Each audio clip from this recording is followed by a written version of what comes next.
శుభకార్యాలకు పూజార్ల కోసం వెతుకుతున్నారా? ఇక నుండి అవసరం లేదు. పూజారీస్.com లో అతి తక్కువ ధరలకే పూజార్లను ముందే బుక్ చేసుకోండి. వెంటనే కాల్ చేయండి. సాచి సంచలితలోచనోత్పలం సామికుట్మలిత కోమలాధరం వేగవల్గిత కరాంగుళీముఖం వేణునాదరసికం భజామహే. భాగవత కథాసుధకి స్వాగతం. బ్రాహ్మణ పత్నులని కృష్ణుడు ఎలా ఉద్ధరించాడో విన్నాం. అయితే తర్వాత గోవర్ధనోద్ధరణ కథను విన్నాం. బృందావనంలో ఒక గొప్ప యజ్ఞానికి ఏర్పాట్లు జరుగుతున్నాయట. యజ్ఞ సంభారాలు చాలా సమకూర్చుకున్నారు. సమర్థులైన బోళ్ళంత మంది, ఎంతమందినో ఋత్విక్కుల్ని రప్పించారు. పందిళ్ళు, పాకలు బోళ్ళని వేశారు. ప్రజలంతా రకరకాల సంభారాలు సిద్ధం చేశారు. కృష్ణుడు తండ్రిని, ఆ ఊళ్ళో ఉన్న తాతలు పెద్దవాళ్ళు ఉన్నారుగా, వాళ్ళందరినీ అడిగాడు. తండ్రి, ఏదో యజ్ఞానికి ఏర్పాటు చేస్తున్నారు, ఈ యజ్ఞం ఏమిటి? ఏ ఫలితం కోరి ఈ యజ్ఞాన్ని చేస్తున్నారు? ఈ యజ్ఞం చేసే విధానం ఏమిటి? కోరిన ఫలితం పొందటానికి ఏ సంభారాలు కావాలి? ఏ ఏ మంత్రాలతో యజ్ఞం చేయాలి? అవన్నీ బాగా తెలుసా? మనకి తెలుసుకున్నారా? ఈ యజ్ఞం ఏమిటి? మనం ఎప్పుడు చేయలేదు కదా, ఇప్పుడు ఎందుకు చేస్తున్నావు అన్నారు. పైగా ఈ ఏ దేవతను ఉద్దేశించి యజ్ఞం చేస్తున్నాము? ఏదైనా యజ్ఞం చేస్తే ఓ చెండెనో, విష్ణువనో, నరసింహుడనో ఏదో ఉండాలి కదా. అడిగాడు. మనం పూజించే దేవతకి, అంటే మనం ఏ దేవతనైతే ఈ యజ్ఞంలో పూజిస్తున్నామో ఆ దేవతకి మనం కోరిన ఫలితాన్ని ఇచ్చే శక్తి ఉందా? ఇవన్నీ తెలుసుకుని చేస్తేనే కర్మలు ఫలితం కరెక్ట్గా దొరుకుతుంది. ఆశించిన ఫలితం పొందుతాం. కొందరు ఏమీ తెలుసుకోకుండా ఎవరో చేశారని తాము కూడా సిద్ధమయ్యి, ఎవరో చెప్పారు ఎందుకైనా మంచిది వాళ్ళంతా చేస్తున్నారు మనం కూడా చేద్దామని చేస్తారు. అలా అప్పుడు ఆశించిన ఫలితం పొందరు. అలా కాకుండా మనం పూజ చేసే పూజ దేనికోసం, లేదా యజ్ఞం, ఈ కర్మ దేనికోసం, ఎవరిని ఉద్దేశించి వాళ్ళ ఆ ఫలితాన్ని ఇవ్వగలిగే సత్తా ఉన్నవాళ్ళ కాదా, అది ఆలోచించుకుని చేయాలట. చిన్నవాడిని పెద్ద పెద్ద ప్రశ్నలు అడుగుతున్నానని అనుకోకండి. మీ వంటి పెద్దవాళ్ళు మాలాంటి చిన్నపిల్లలకి ఇలాంటి ఆలోచనలు ప్రశ్నలు వచ్చినప్పుడు తీర్చాలి కదా అని అడిగేసరికల్లా అప్పుడు నందుడు ఏం చెప్పాడంటే, భూమి మీద ఉన్న లక్షలాది జీవరాశుల మనుగడకి ఆధారం వర్షం. భూమి వర్షాధారితం. అయితే ఆ వర్షానికి అధిపతి ఎవరు? ఇంద్రుడు. లోక సహజంగా మనకు తెలిసిందే.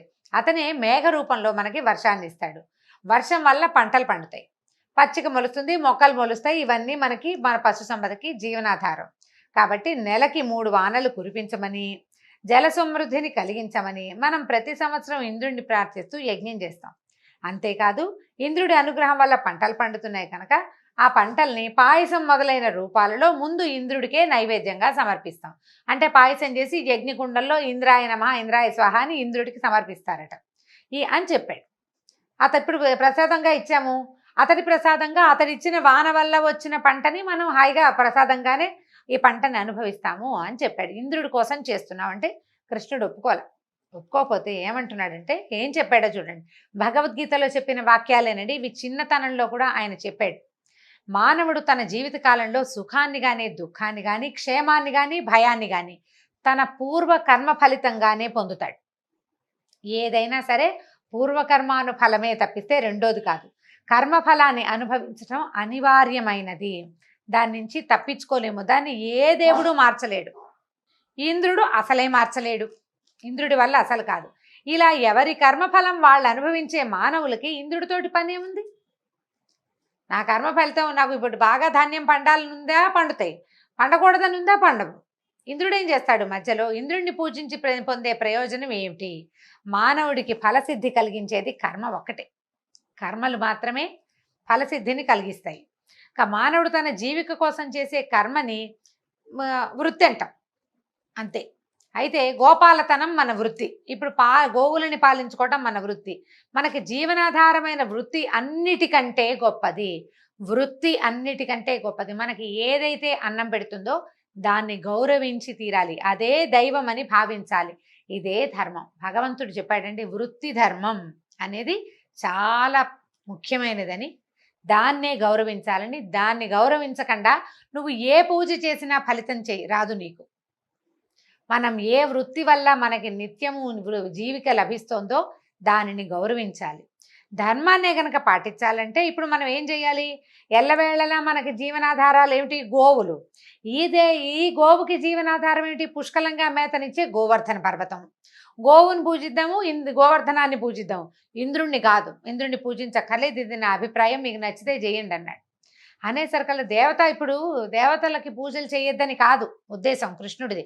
అంటే దేవుడు పూజలు చేయొద్దన్నాడండి కృష్ణుడు, భాగవతంలో రమగారు కూడా చెప్పారని అనుకోవద్దండి. ఆ ఉద్దేశం కాదు. అయితే ఇప్పుడు ఏ ప్రయోజనాన్ని దేనికోసం చేస్తున్నామో దానికి చేయాలని క్లియర్‌గానే చెప్తున్నాడు ఆ మాట. అయితే ఏంటంటే ప్రస్తుతం ఇంద్ర పదవిలో ఉన్నవాడు అతనేంటంటే తనకి ముల్లోకాలు రక్షించే గురుతరమైన బాధ్యత ఉందని మర్చిపోయాడు. అతని పదవి వల్ల అతనికి దురహంకారము, గర్వము వచ్చాయి. ఆ గర్వాన్ని అణచాలనే ఉద్దేశంతోటి అతనికి తన పదవికి పరిమితులున్నాయని గుర్తు చేయాలనే ప్రేమతోటి అది నీకు తెలుసుకోవాలి. నేను ఇదే చేయగలను, ఇంతకంటే నేను చేయలేను అనే సంగతి అతను గుర్తెరగాలని కృష్ణుడు ఈ పూజలు ఆపించాడు. ఇంద్రుని యొక్క గర్వభంగం కోసమే.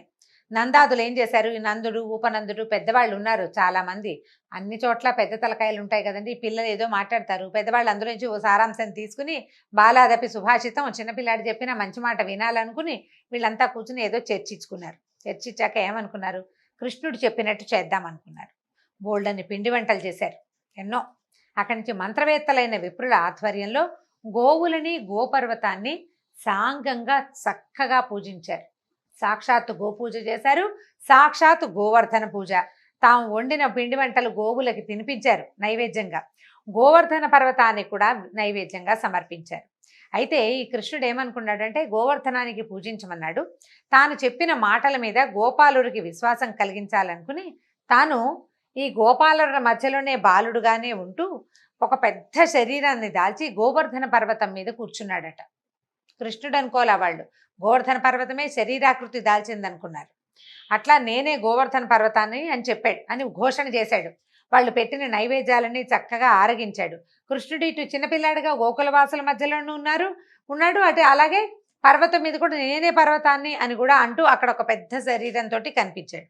ఈ గోకులవాసులతో కలిసి పర్వతానికి నమస్కరించాడు. తానే పర్వతమై ఆ నమస్కారాన్ని స్వీకరించాడు కూడా. గోకులవాసులతో కలిసి పర్వతానికి నైవేద్యాలు సమర్పించాడు. తానే పర్వతమై ఆ నైవేద్యాలు స్వీకరించాడు. గోవుల్ని అలంకరించి చక్కగా గోవులు ముందు నడవగా గోపాలురు తర్వాత గోపస్త్రీలు పర్వతానికి ప్రదక్షిణ చేశారు. ఇప్పుడు మనం విశేషంగా భావిస్తున్న గిరి ప్రదక్షిణ శ్రీకృష్ణ పరమాత్మ మొదలుపెట్టింది. గోవర్ధన గిరి ప్రదక్షిణం అంటే అదేమి చిన్నా చితగా కొండ కాదండి, చాలా పెద్దది గోవర్ధన పర్వతం. ఇంతమంది వేలాది పశుగణానికి ఆలవాలంగా ఉన్నదంటే ఎంత పెద్ద కొండ. ఆ కొండ మొత్తానికి ఈ మొత్తం కుటుంబాలతో సహా అంటే ఈ గోకులంలో ఉన్నటువంటి అందరితోటి కలిసి కృష్ణుడు ప్రదక్షిణ చేయించాడట. ప్రదక్షిణ చేశాక తృప్తిగా భుజించి చక్కగా అలంకరించుకుని హాయిగా సంతోషంగా అంటే నైవేద్యం పెట్టిన పదార్థాలు ఆరగింపు చేసినన్ని చేశారు. తర్వాత ఇక పూజ చేసిన గోవులతోటి అందరూ కలిసి కూర్చుని హాయిగా భోజనాలు చేశారు. భోజనం చేసి పూజా విధానం అయిపోయింది. సాయంకాలం అయ్యేసరికల్లా ఎడ్ల బళ్ళ మీద గోకులానికి వెళ్ళిపోయారు. గోకులంలో లేదు కదా పర్వతం, కొంచెం పెడగా ఉంది. అక్కడికి వచ్చి పూజ చేశారు. సాయంకాలం అయ్యేసరికి పూజ నుంచి మరలిపోయారు.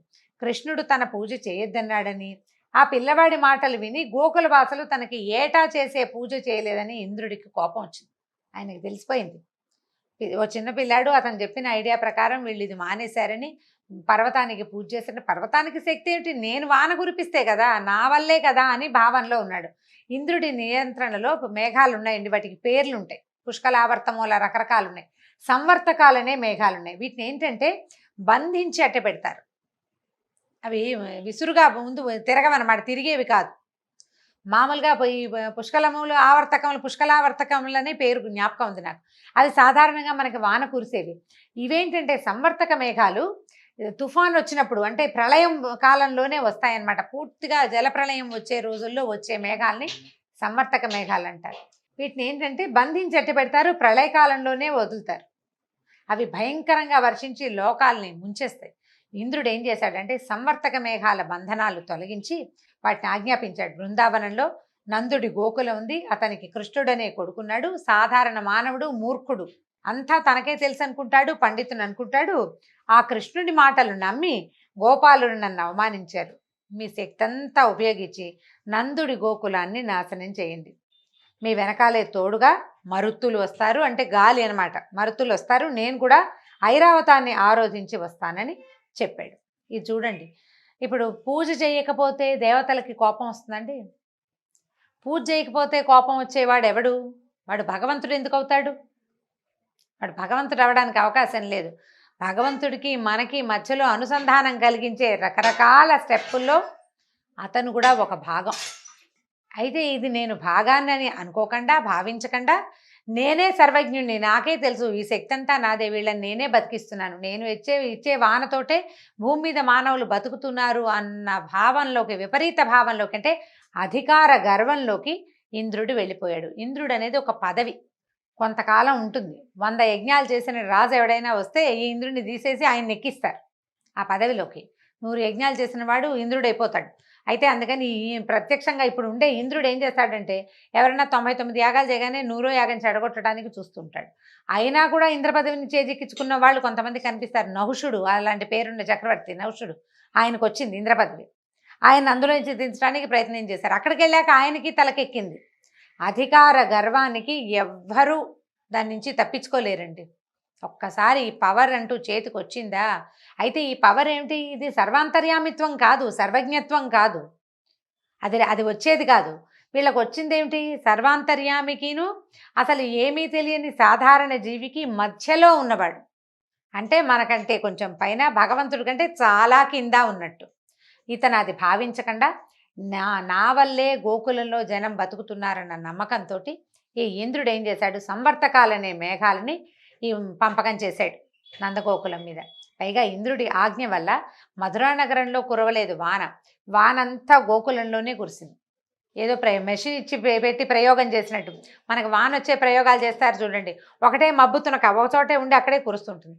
అట్లా ఈ సంవర్తక మేఘాలని ఆ ప్రాంతంలోకి పంపించాడు. అక్కడే విపరీతమైన వాన పడింది. అయితే తను చెప్పిన దానికి ఒప్పుకుని పిల్లవాడు ఇతని మాట వినటం ఏమిటని అనుకోకుండా నందాదులు ఇంద్రుడి తాలూకు యజ్ఞం మానేసి గోవర్ధన పూజ, గోపూజ జరిపారు. వాళ్ళని ఈ ఇంద్రుని యొక్క సంవర్తక మేఘాల నుంచి, ఇంద్రుని ఆగ్రహం నుంచి భగవంతుడైన శ్రీకృష్ణుడు ఎట్లా రక్షించాడో వచ్చే భాగంలో విందాం. నమస్కారం.